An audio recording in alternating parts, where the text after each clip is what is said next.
The gentle lady from California, Ms. Porter, is recognized for 5 minutes. Dr. Kadlec,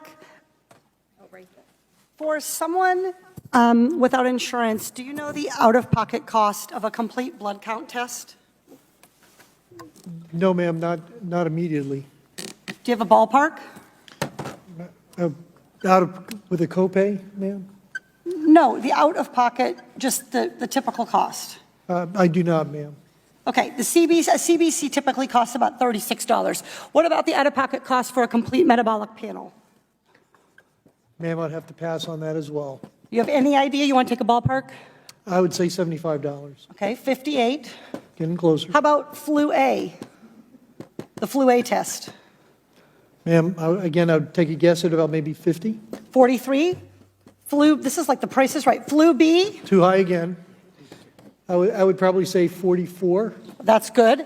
How about the cost of an ER visit for someone identified as high severity and threat? I'm sorry, ma'am, what was the question again? How about the cost of an ER visit for somebody identified as having high severity or high threat? High severity, but ma'am, that's probably about $3,000 to $5,000. Okay.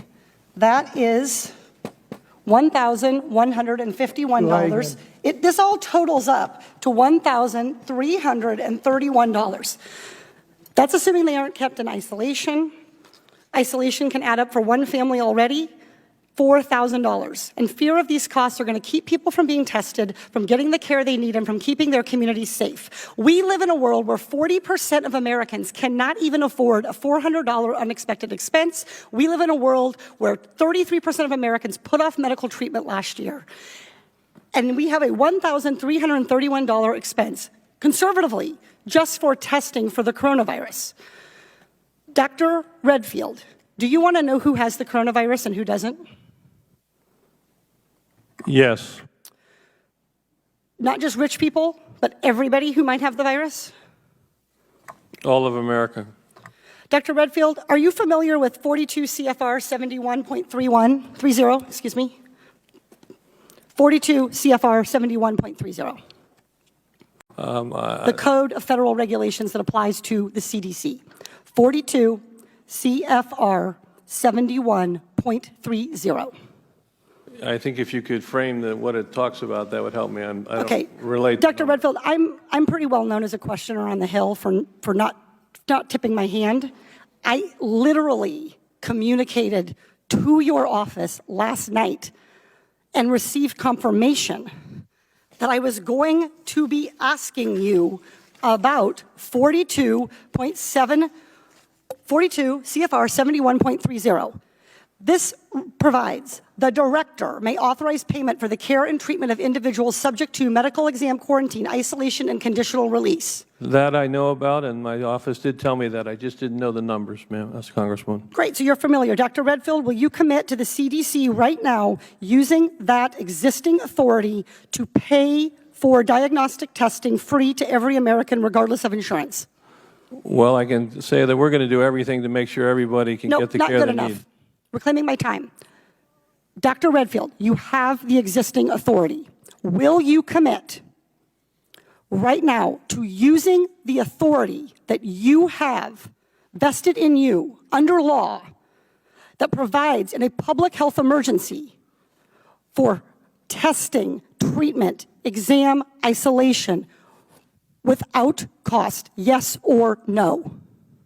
What I'm going to say is I'm going to review it in detail with CDC and the department. Reclaiming my time. Dr. Redfield, respectfully, I wrote you this letter along with my colleagues, Rosa DeLaura and Lauren Underwood, Congressman Underwood and Congressman DeLaura. We wrote you this letter 1 week ago.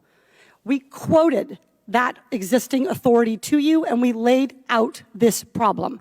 We asked for a response yesterday. The deadline and the time for delay has passed. Will you commit to invoking your existing authority under 42 CFR 71.30 to provide for coronavirus testing for every American regardless of insurance coverage? What I was trying to say is that CDC is working with HHS now to see how we operationalize that. Dr. Redfield, I hope that that answer weighs heavily on you, because it is going to weigh very heavily on me, and on every American family. Our intent is to make sure every American gets the care and treatment they need at this time of this major epidemic, and I'm currently working with HHS to see how to best operationalize it. Dr. Redfield, you don't need to do any work to operationalize. You need to make a commitment to the American people so they come in to get tested. You can operationalize the payment structure tomorrow. I think you're an excellent questioner, so my answer is yes. Excellent. Everybody in America hear that. You are eligible to go get tested for coronavirus and have that covered regardless of insurance. Please, if you believe you have the illness, follow precautions. Call first. Do everything the CDC and Dr. Fauci, God bless you, for guiding Americans in this time. But do not let a lack of insurance worsen this crisis. And I would just like to echo what you said. It's a public health, a very important public health, that those individuals that are in the shadows can get the health care that they need during this time of us responding to this outbreak. Well, thank you.